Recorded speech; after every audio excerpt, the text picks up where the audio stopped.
Yeah. I like this place.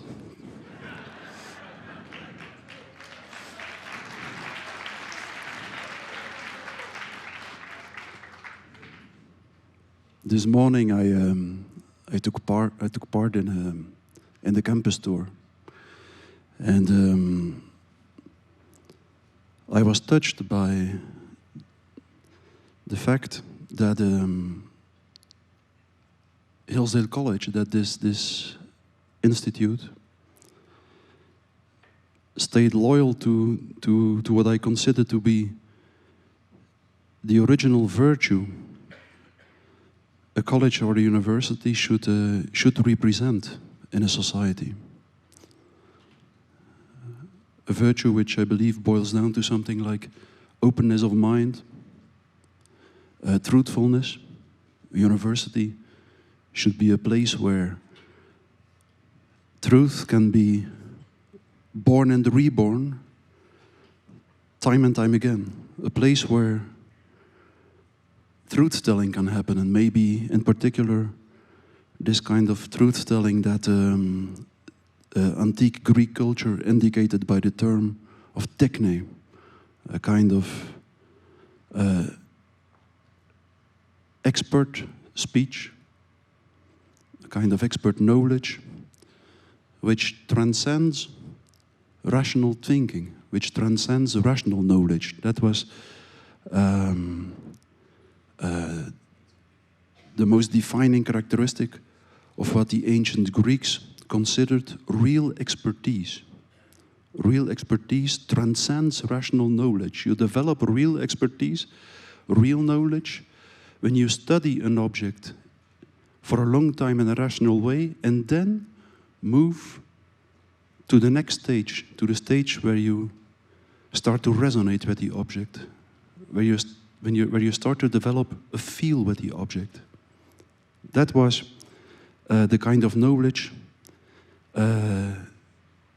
which was typical for a real expert in ancient Greek culture. So a university should be a place where open-minded dialogue can happen time and time again, where truth can be born time and time again. And I really had the impression when I listened to the guide this morning that Hillsdale College stayed loyal to that original virtue of a university. I think it's the first time that I start a presentation by expressing my appreciation for an institute. I'm usually very skeptical of institutes. Institutes have this remarkable tendency to lapse into this vice, which is exactly the opposite as the virtue they originally sought to represent. The police becomes a threat to the security of the people. The church becomes the seat of immorality. Medicine becomes a threat to the health of the population, and the university becomes a place where fake research is produced. Which is something strange. It's strange which psychological mechanism is responsible for this process, but it happens time and time and time again. And let me tell you something from the beginning of my academic career. Like, I started my academic career back in 2003, more than 20 years ago. And I was supposed to do a classical research in psychology. I was supposed to investigate the associations between certain personality traits and depressive symptoms. And my promoter, whom still liked me at that moment, he doesn't anymore. After the Corona crisis, his opinion changed. But so my promoter expected me to do a classical research in psychology in which I would start measuring first personality traits, antidepressive symptoms using psychological tests, and then I would compute statistical associations between these two series of measurements. And I very soon, in the first months of my PhD, of my research, I discovered that, like when I used 3 different psychological tests to measure the same psychological characteristic, the 3 series of measurements were almost uncorrelated, which means that the three different tests led to completely different results. And I reviewed the literature and I found out that this was rather common in psychology. And I just decided at that moment, like, look, this is not what I want to do. I don't want to do research in which I don't believe what I'm saying. And I asked my promoter if I could do a different research project, if I could rather investigate the quality of psychological research. And that was the topic of my PhD. And so I got an additional master in statistics just to be able to pinpoint as exactly as possible what the problems with psychological research exactly are. And by the way, on the basis of this PhD, I published my first book, The Pursuit of Objectivity in Psychology, and that book was banned at university, just like my last book. I have a very strange talent to say things in a very friendly way and make people extremely angry at me. I don't understand it myself, but I do, time and time again. And thank you. So, and while I was doing my PhD in the so-called replication crisis started in the sciences. First, I thought that these problems I was studying at the level of research methodology were rather characteristic for the humanities, but that turned out not to be true at all. Like in 2005, the so-called replication crisis started. I don't know if you're familiar with the replication crisis. I think it's one of the most important events of the last 100 years in our culture. The replication crisis showed that up to 85% of the academic papers cannot be reproduced, which means that they don't have any scientific value at all. The most interesting paper published about that was a paper authored by John Ioannidis, someone who many of you know, I guess, a Stanford professor, who, and the title of the paper was "Why Most Published Research Findings Are False." So, I published my book in which I really showed in a very tangible and concrete way why most psychological research impossibly can lead to valid results. You can show it in a way that even a child of 8 years old could understand it. And what I noticed at that moment was that most of my colleagues refused to understand it. They refused to understand it, they got angry at me. That was the first moment when I was confronted with this very strange phenomenon of so-called expert blindness. Now, the replication crisis, academic researchers started to think about the causes of the replication crisis. How is it possible that so many academic papers cannot be reproduced? And they usually pointed in the direction of publication pressure, or the fact that there is too much financial interest in academic research. But I believe that they really ignored the most fundamental factor. I believe that in the final analysis, the root cause of the replication crisis, which is a very, very serious problem, because our entire culture believes in science, situates authority exactly in the academic world, and it turned out in the replication crisis that there was not much authority to be found in the academic world. So it's a huge problem for our culture. And I believe that in the final and the ultimate analysis, the root cause of the replication crisis is not to be situated at the level of publication pressure or something. It's a much more fundamental problem. It's a much more fundamental problem. It's a problem situated at the level of our rationalist, materialist worldview. It's at that level. That's ultimately what leads to the strange fact that authority turns out to be completely unreliable in our society, I believe. Let me unpack that a little bit. Our basic view on man and the world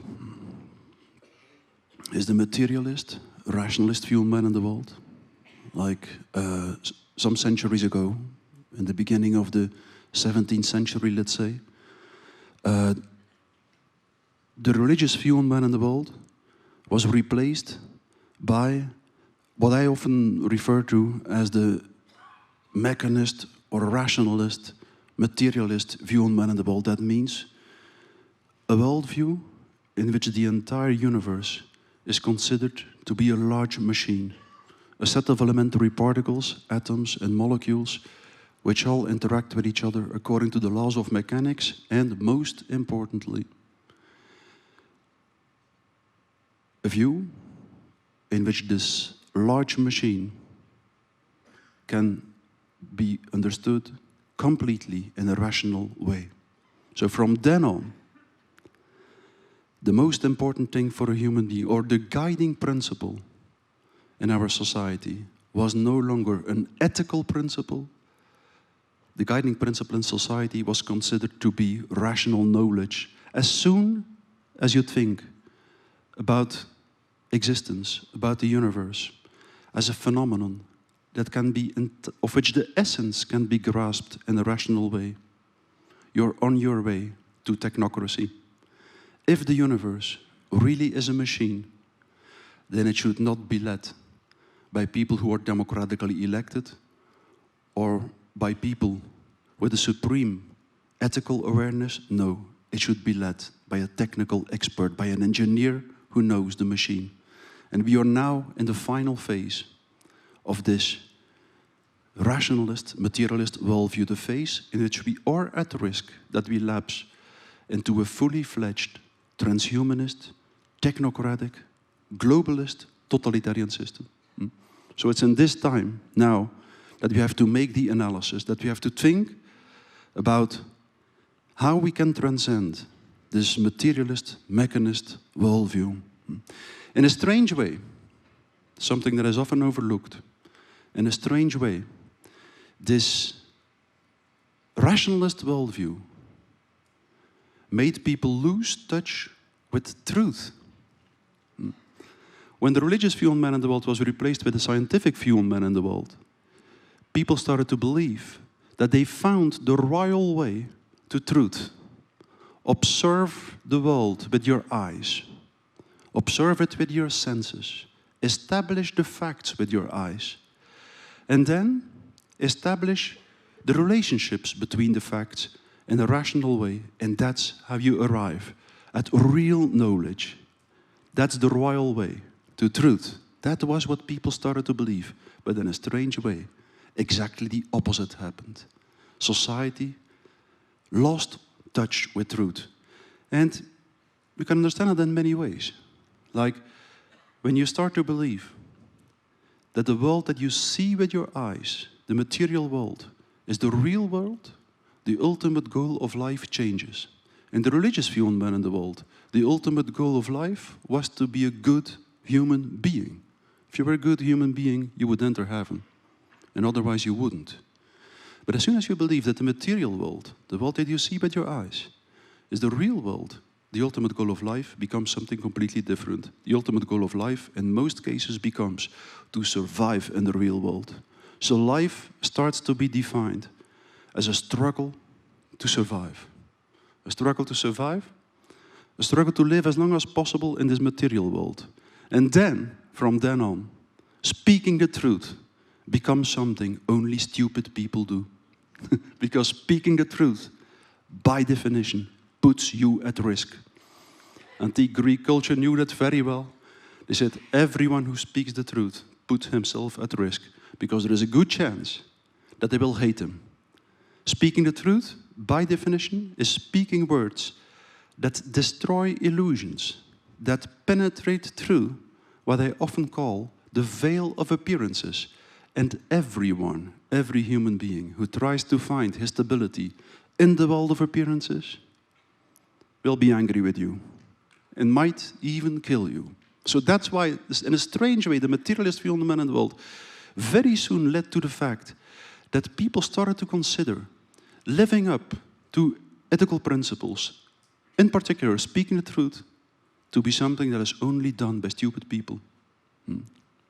Like, for instance, before the Enlightenment culture, on the battlefield there was a code of honor. There was a code of honor. During the Enlightenment culture, war became just a matter of finding the most efficient way to destroy each other. There was no place anymore for a code of honor on the battlefield. You could see it at all levels. The materialist view on the man and the world, in many different ways, destroyed people's ethical awareness, or at least reduced it with a certain percentage. So I believe that at this moment now, we are on the verge of the final stage of the Enlightenment culture. We're on the verge of the final stage of the mechanist view on man and the world, a stage in which people will expect a machine to speak the truth, in which they will ask ChatGPT or no matter what AI to articulate the last judgment, to say what is wrong, what is fake, what is real, and so on and so on. We are on the verge, I believe, of the ultimate de-souling of the world, of moving to a world where the soul gets completely lost in the process of mechanizing the world. And it's at this moment that we have to re-ask this question as to what it means for a human being to speak the truth. It's extremely important. We are in the midst, I believe, of what I often refer to as a metaphysical revolution. A metaphysical revolution in which we will move from one worldview to the other. And the most decisive question will be, or the most decisive aspect of this metaphysical revolution will be that we have to reappreciate the value of truth for a human being.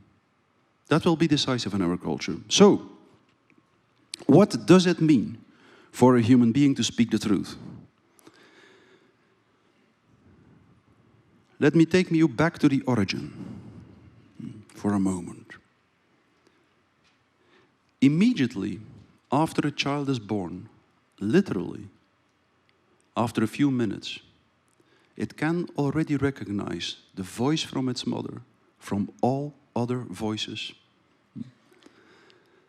Put a headset on a newborn's head, let it listen to the mother's voice if it sucks the left nipple, to the voice of someone else if it sucks the right nipple, and you will see after a few hours that it will only suck the left nipple. So we know for sure, on the basis of experiments, that immediately after birth, a child can already distinguish the mother's voice from all other voices. And even more, it can already imitate the mother's voice. In the first sobbing and crying of a child, you find already rhythmical or musical similarities with the mother's voice. So there is no other conclusion possible than that a child learns the mother's voice in the womb. As a child, we connect immediately to the mother's voice. We imitate it immediately. We imitate the voice immediately. We imitate the sound language and the body language. From the moment we are born, like when you look at the child, when it is born, again, from the first minutes, it will start to imitate the expressions on the mother's face. It will start to imitate the sounds the mother makes. And in this way, it creates a perfect connection with the subjective experiencing of the mother. While it imitates the facial expressions of the mother, it does not only imitate the body, it also imitates the emotions. If you imitate a sad face for a long time, you will feel sad. And in a young child, this mechanism is much more powerful. When a young child watches another child that drops to the ground, it will often start to cry itself. The level of empathy is 100% in a child. A child connects to the other through imitation of the sound language and the body language. A young child lives in truth. It lives in truth. You cannot deceive a young child because it resonates with you from core to core. It feels inside what you feel inside. A young child, according to Jacques Lacan, French psychoanalysis, knows the truth of the family members around it better than the family members themselves. And it knows it through imitating the body and sound language of the other. A young child is extremely, a young child. Patricia Kuhl says that a young child is a genius, literally. Like a young child is extremely sensitive for the sounds of language. A young child can spontaneously distinguish between all the phonemes in all languages in the world. Unbelievable. And it loses that capacity somewhere in between 6 and 10 months old, which is very strange. And I will explain why in a minute, why it loses that capacity. So a young child is so sensitive for the sounds another human being makes that it can distinguish between all the phonemes of all the languages in the world. A grown-up, an adult, cannot learn it anymore in his entire life. He lost that capacity. He lost that sensitivity for the language, for the musical qualities of the language of the other. In a very interesting way, there's something very interesting about that phenomenon. Namely, a young child can learn to distinguish, like before a child is 6 months old, a child just spontaneously can distinguish between all the phonemes of all the languages in the world. After it's the age of 6 months, it needs like 12 hours to learn to distinguish between all the phonemes in one foreign language. So it had still an extremely impressive learning capacity, but it lost the capacity to distinguish between the phonemes in a spontaneous way. So the capacity is reduced, but until it is 7 years old, it can learn to distinguish between the phonemes of languages in a very, very fast way. But and that's the most important thing, this extremely fast, quick learning process, this extremely fast way in which a child learns to distinguish between the sounds of language only happens when the child listens to someone who is physically present, to someone who is there in person. If a child listens to audio tapes or videotapes, this learning process doesn't happen. It shows us something. The reason why a child is so interested in the body language and in the sound language of other people is because language originally, the music of language originally is a medium through which a child connects to the other. Yes, it feels. The soul of a child merges with the soul of the people around it through the music of language. A child resonates together with the other on the frequency of the music of language. And that's,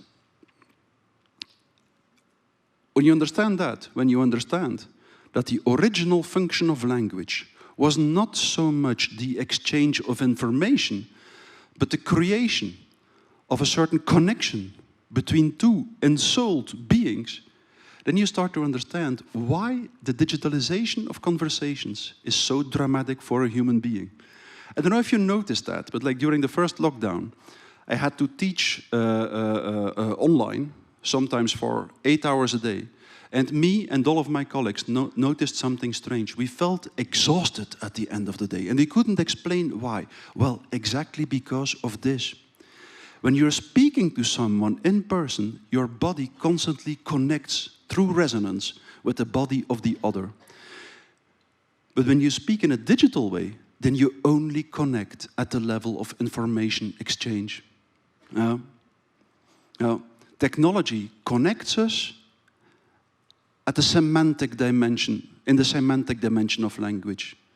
but not at in the resonating dimension of language. When you talk with someone online, like the transmission of the signal, there is always a certain delay in the transmission, maybe very small, but long enough to just destroy this constant touch you feel with someone when you speak to someone in person. So that's probably the reason we are not sure about that, but that's probably the reason why the level or the percentage of lonely people in a country is almost perfectly correlated with the level of technology use. The more technology is used in a country, the more people feel lonely. And loneliness, maybe I will return to that later on, loneliness is maybe the most fundamental psychological problem of our society.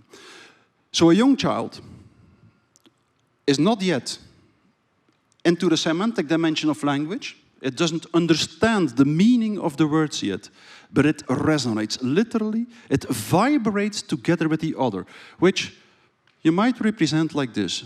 A young child is like an antenna which resonates with the sounds someone else makes. So mother, for instance, and child resonate perfectly with each other. They resonate so much with each other that you could consider them to be entangled elementary particles, which are unique because they vibrate at the same frequency, at the same wave frequency. Okay, this state, like for an adult, it's very difficult to feel into this state. You're very far removed from this state of complete resonance with other people, except in certain exceptional circumstances, like when you take masculine. I don't know if there are people here who read the book of Aldous Huxley, The Doors of Perception. I never tried masculine, but Aldous Huxley describes it in a masterly way, how when he took masculine, his ego disappears and he connected again to the world. He felt identical to the people he was talking with.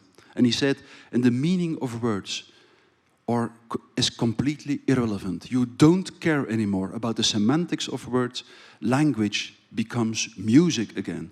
All the sacred texts, the religious texts, first were put on music, by the way. The origin of language, in all respects, is a musical origin. It's the musical, or the musical characteristics of language which fulfill the most original function, the most fundamental function of language.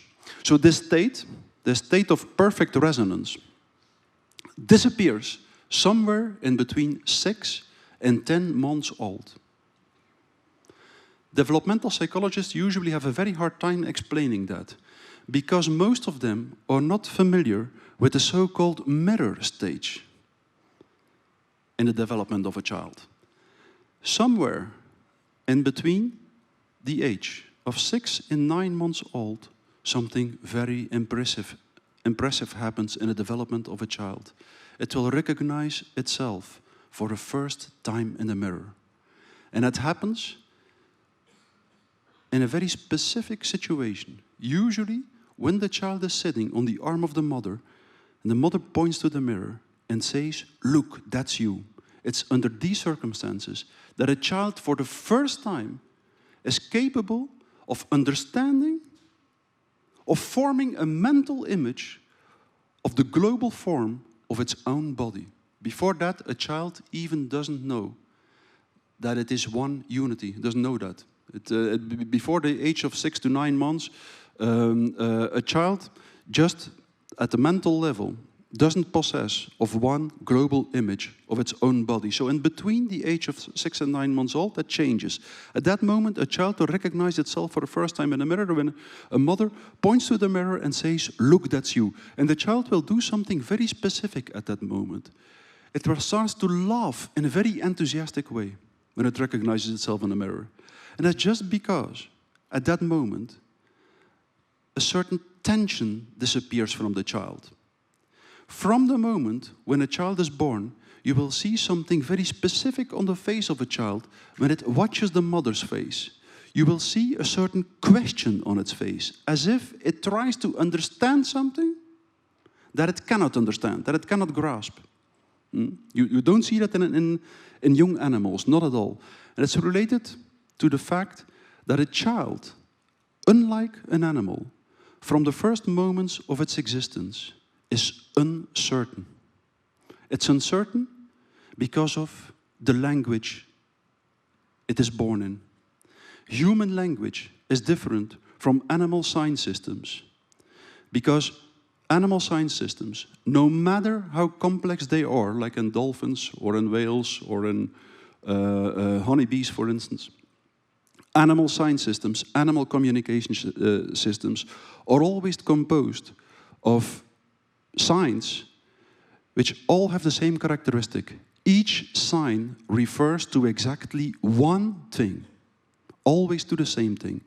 And an animal instinctively understands what a sign refers to. In human language, that's different. In human language, every sign, or rather every symbol, can refer to an endless series of things dependent on the context, dependent on the other symbols. You can only define what a symbol in human language refers to through other symbols. You need a word to determine what a word means. And you need another word to determine what that word means. And in this way, we always lack one word to determine the ultimate meaning of words. And that's, strangely enough, what a young child feels immediately from the first moments of its existence. It feels that it will never know for sure what the mother language means. It feels it immediately. There is something inherently inconsistent in the language of the mother. An animal feels that also immediately. If you domesticate an animal, you will see that it starts dreaming, for instance, that it starts to get a little bit nervous because it feels that it never knows for sure what these signs of the humans around it actually mean. Well, a young child also feels that from the first moment. It feels there is something intrinsically indeterminate in human language. And a young child feels, it watches the mother, it tries to understand what her facial expressions mean, what the sounds mean that she makes, and it feels, I will never be sure. I will never be sure what I am for my mother. I will never be sure what I have to do to be loved by my mother. That's a question what we all struggle with. We all struggle with that question for the rest of our lives. Who do we have to be? What do we have to do to be the object of the desire of the other, to be loved by the other? At the rational level, we can never find a final answer. So that's what a child struggles with from the beginning of its existence. And that's what for a moment disappears when the mother points to the mirror and with happiness on her face says, look, that's you. A child looks in the mirror, and what it sees in the mirror is not only its self-image, it is also the ideal image of the other. So the first recognition in the mirror is a privileged moment where there is no gap between the self-image and the ideal image of the other. The first recognition in the mirror is the first narcissistic enjoyment. It's that what we try to reproduce time and time again when we look in the mirror. Every time we look in the mirror, we hope that the image we see in the mirror will resemble a little bit the ideal image of the other. So, that's the reason why a child starts laughing. That's the moment of the first narcissistic enjoyment. That's the moment a child, the ego of the child is born. That moment is necessary because before that moment, a child doesn't know that there is a difference between itself and its environment. It just has no visual image of its global body. It cannot determine where its own body stops, for instance, and the body of the other begins. Now, the recognition in the mirror is necessary. You can see in animals, if you raise an animal in a cage, for instance, where it never sees the image of another animal. There were several experiments that have been done about that, like certain researchers like Matthews raised pigeons in a cage where they never could see another pigeon. And under these conditions, the female pigeon never got fertile, for instance. And it was sufficient to put a small mirror in her cage to make her fertile. So we need this identification with ourselves in a mirror. We need an ego, we need a certain narcissism, but at the same time, as soon as the ego is born, as soon as a child recognizes itself in a mirror, this 100% full resonance with the world around it disappears completely. Because of what? Before the child was born in the mirror, when a child observed another person, before it could recognize itself in the mirror, it constantly imitated the facial expressions of the other, it constantly imitated the sounds the other made, and it could feel into the other in this way. It could feel what the other feels. And after a child experiences the narcissistic enjoyment by recognizing itself in a mirror, a child does not longer focus its attention on the image of the other. All its psychological energy from then on is focused on its own ideal image. What it is constantly pondering about, what it's constantly thinking about is, do I look like the ideal image of the other? So literally, the mirror image, the ideal image of the other, literally becomes a prison, becomes a shell which imprisons the child and which isolates the child from its environment. So what happens from then on is simply this.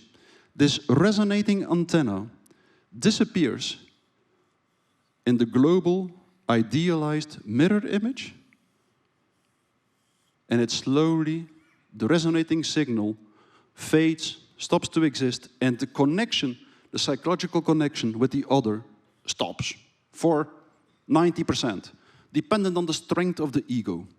Like, some people invest 100% of their energy in the ideal image. That are the very narcissistic people, the psychopathic people, and these people lose all spontaneous empathy.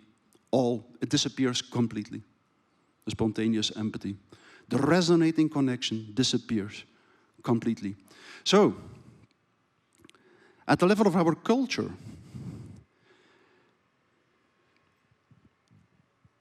when the religious view on man and the world was replaced by the materialist view on man and the world, which many people think is a scientific view on man and the world, that's not true at all. Most seminal scientists absolutely were not materialist thinkers, not at all. It were the people who followed them, who believed that the real world was the material world that you could observe with your eyes. But at that moment, like the materialist, the rationalist view on man and the world, as I said, started to believe that the royal way to truth was like this: observe the world with your senses, observe the world with your eyes, and establish logical, rational connection between the facts that you see with your eyes. So the rationalist view on man and the world focused all the attention on the visible surface of reality, on the outer layer of reality, which actually meant that at that moment, our culture fundamentally became a narcissistic culture. And it is exactly this what explains this strange phenomenon that throughout the last few centuries, more and more people started to feel lonely. More and more people started to feel lonely. The German philosopher Hegel was the first to describe that. He called it the atomization of society. He said, for reasons we do not really know, it seems as if society disintegrates, as if people feel more and more lonely and disconnected.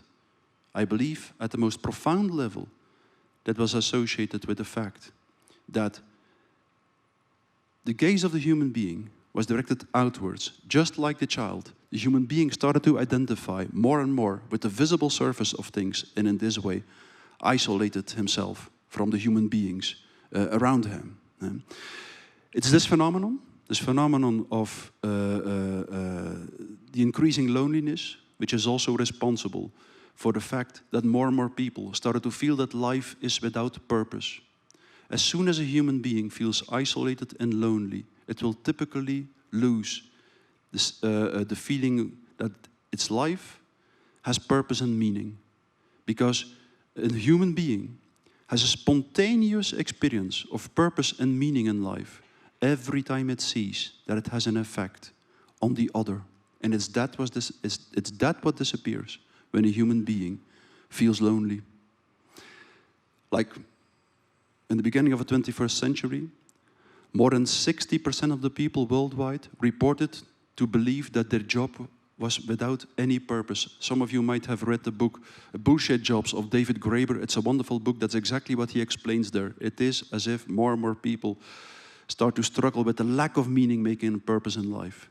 And that in its turn is responsible for the fact, as soon as human beings start to feel isolated, lonely, and start to struggle with lack of meaning making and purpose in life, something very specific will happen at the level of their affective, emotional life. They will start to struggle with what I often call free-floating anxiety, frustration, and aggression. A kind of anxiety, frustration, and aggression that they cannot connect to a mental representation, meaning that they feel anxious, frustrated, and aggressive without knowing what they feel anxious, frustrated, and aggressive for. And it is under these conditions that people start to become extremely vulnerable for propaganda. If a human being struggles with anxiety without knowing what he feels anxious for, he is in a very aversive mental state because he feels completely out of control.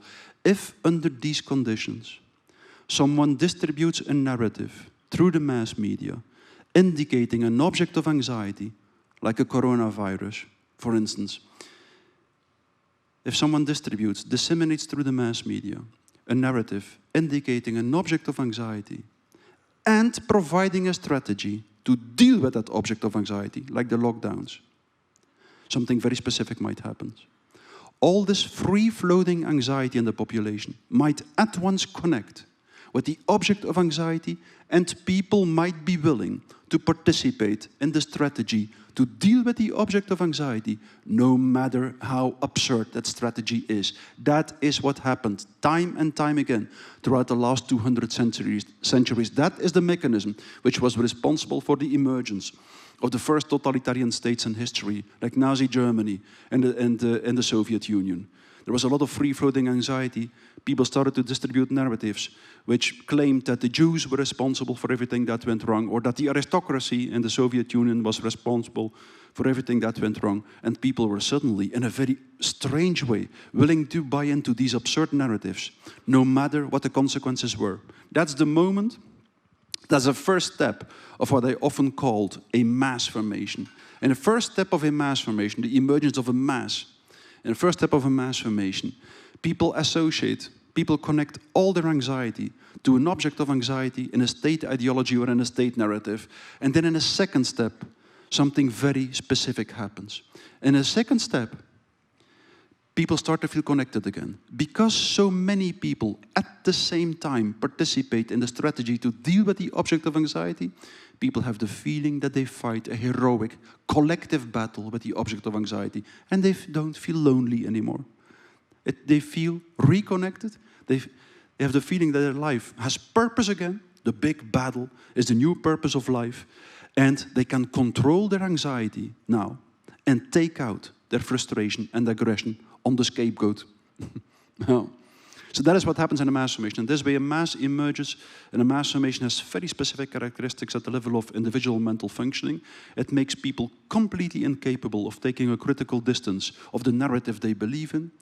It makes people radically willing to self-sacrifice in a mass. A mass is radically suicidal, and it makes people completely intolerant for dissonant voices. Because these dissonant voices threaten to wake them up and confront them again with their original loneliness and frustration. As I said, it makes people feel as if they are not lonely anymore, but in reality, they are even more lonely than before.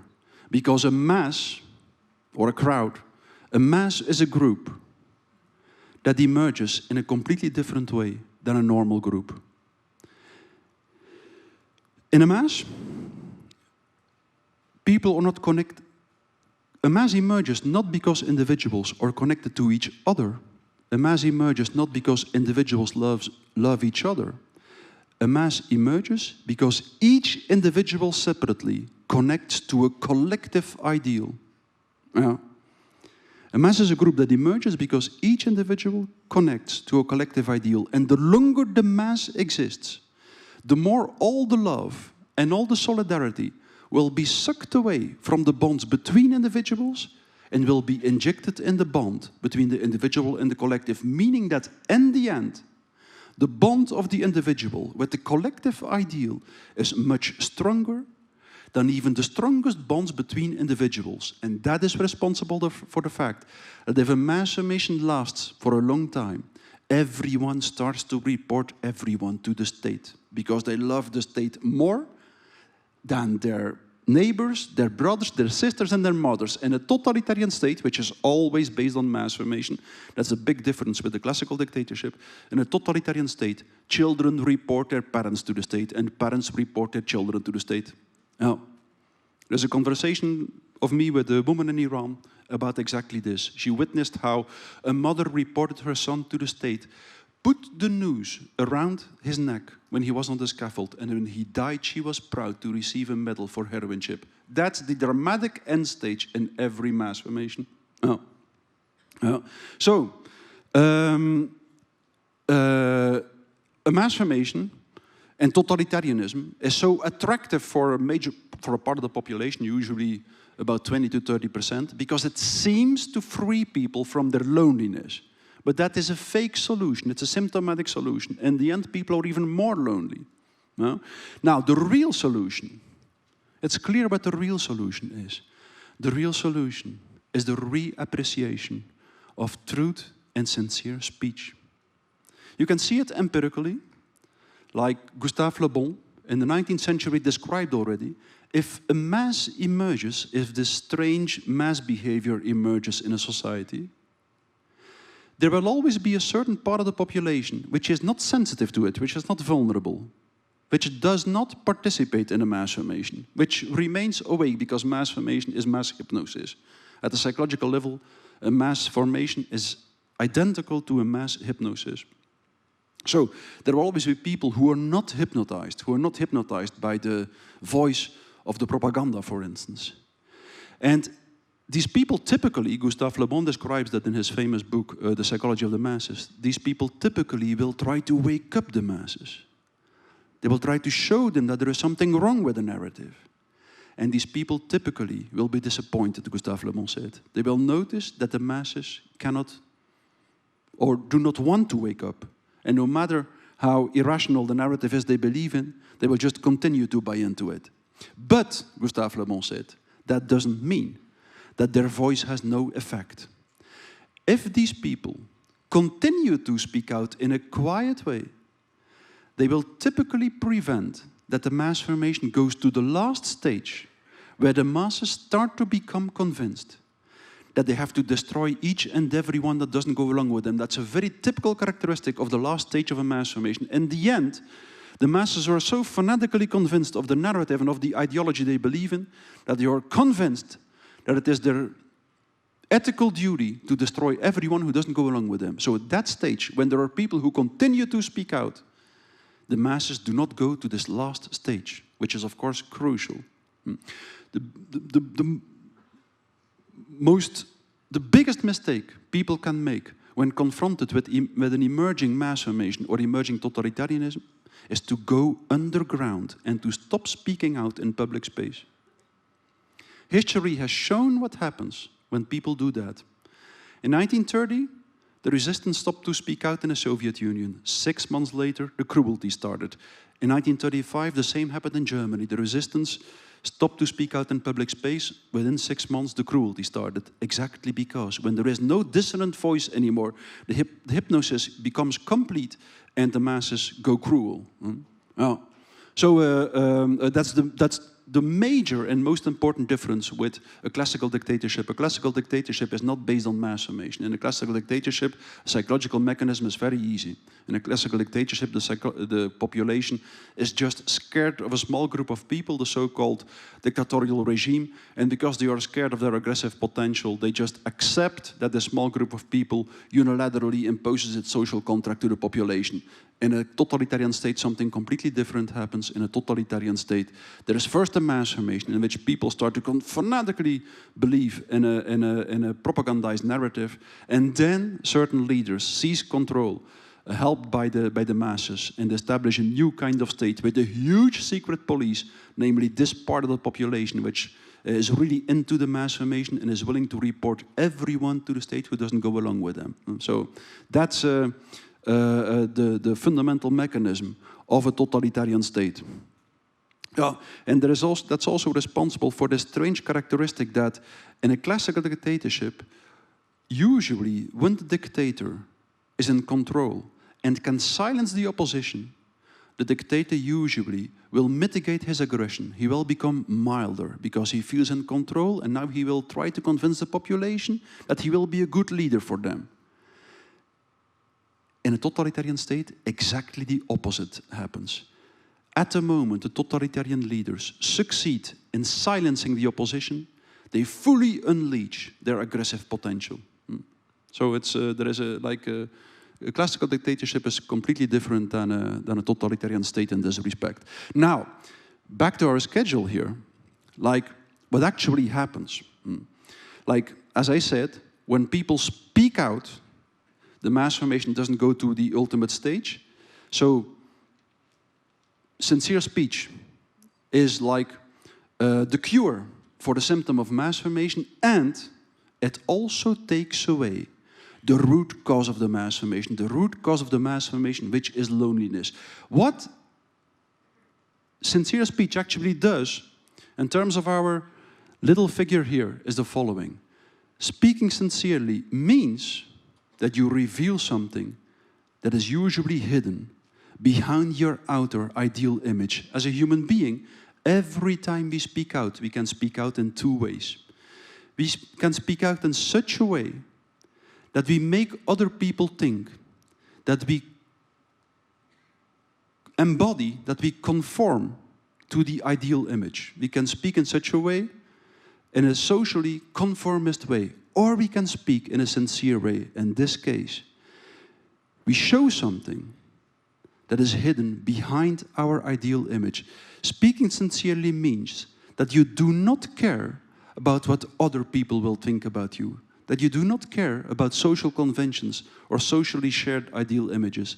When you speak sincerely, you choose to speak from what you feel inside, from what you feel here, inside yourself, and you decide to literally articulate or express something through your speech. You decide to show something that is usually hidden behind the outer ideal image, and literally you push words through the ideal image, through the ego border, and give something to the other of what you really feel inside. You can almost feel that physically. Speaking sincerely is always putting yourself in a vulnerable position. If you do not feel a little bit vulnerable when you speak, you probably don't speak the truth. That's something. If you want to speak sincerely, connect with your most vulnerable point in a certain situation and speak from that point. If you do that, you can only do that when you don't care too much about your ego here, about that outer ideal image. And if there is someone, another human being, who is listening here in a truly open-minded way, that means, literally, who can open up here, open up and allow the words of the other to enter his own soul and body, then the words of the one who speaks sincerely will touch the strings of the other, and the phenomenon of resonance will re-emerge. Just like in a small baby, people, in the relationship between a small baby and its mother, people will feel connected again. You can feel it very easily. Try it. If you're in a certain company, say something that makes you feel really vulnerable. Show something that in this company is usually hidden behind the outer ideal image. If you do so, if you find the courage to speak from your most vulnerable point, you will feel that there is a certain new connection between people. So, speaking sincerely re-establishes the connection we lost when you recognized ourselves for the first time in the mirror. It re-establishes this resonating connection. It re-establishes our intuition and our sixth sense, this spontaneous genius of a young baby. In samurai culture knew that very well. In samurai culture, the entire training in the martial arts aimed to develop the sixth sense of the warrior. They knew that technical training is not sufficient to survive on the battlefield. They had a proverb saying something like, it's very difficult to learn the techniques of the martial arts, but it's even more difficult to forget them again. And if you did not forget them again, before you go to the battlefield, you will die on the battlefield. Yes. So techniques are a means to learn the martial arts, but the ultimate goal of the martial arts is to develop this intuitive knowledge of the warrior, the sixth sense of the warrior. And they knew very well how important sincere speech was. If you look at Wikipedia, you will find that the first rule of Budo, the first rule of samurai martial arts was speak sincerely, because they were very well aware of the fact that you need sincere speech to develop your intuition. So that's actually, I believe, the real metaphysical revolution we have to go through at this moment. We are in a culture where we believe that rational knowledge should be the guiding principle of human existence, of a human living together, but we do not realize that in this way we actually fall prey to our own narcissism, and that we constantly isolate ourselves from other people, from our fellow human beings, and from the world around it. And the only solution, the only remedy for a society sick of narcissism, sick of manipulation, sick of propaganda, is sincerity. It's sincere speech. It's a development of this other kind of knowledge, which is not rational in nature, but which is empathic and intuitive in nature, and which in the end is also the origin of science. Einstein said something wonderful in the preface of a book of Max Planck. He said, like, many people think that science is born from a supreme capacity of rational thinking. That's not true, he said. The origin of science is a supreme capacity for something he called Einfühlung, feeling one, meaning a certain resonating, empathic knowledge. You have to feel the object you study in order to develop a new and real knowledge about that object. So a real scientist has preserved something of the genius of a little baby, of what the romantic philosophers called the celestial openness of the child. The openness, really, young children are not imprisoned in the prison of the shell of the ego. So, good. Do we have some time left for Q&A? Yes, thank you.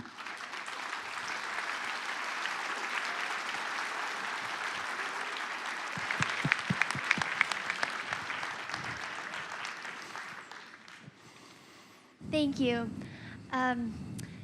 Dr. Desmet has agreed to sign copies of his book, The Psychology of Totalitarianism, in the Cyril lobby after the lecture. Unfortunately, we're out of time for questions, so please join me in thanking Dr. Desmet. Thanks.